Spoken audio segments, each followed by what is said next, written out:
Mbere yo kugira ikindi ukora, banza wumve iyi 50 yo muri Bibiliya igiye guhindura ubuzima bwawe. Uwa mbere, numvise gusenga kwawe, mbona n'amarira yawe, dore nzagukiza. Abami ba kabiri 20:5. Uwa kabiri, kandi dore ndi kumwe namwe iminsi yose kugeza ku mperuka y'isi. Matayo 28:20.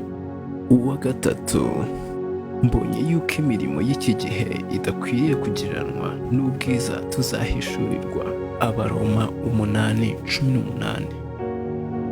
Uwa kane, Yesu aramusubiza ati, ibyo nkora ubu ntubizi, ariko uzabimenya hanyuma. Yohana 13:7.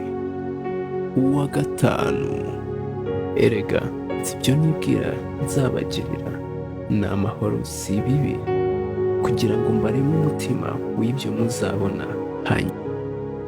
Yeremiya 29:11.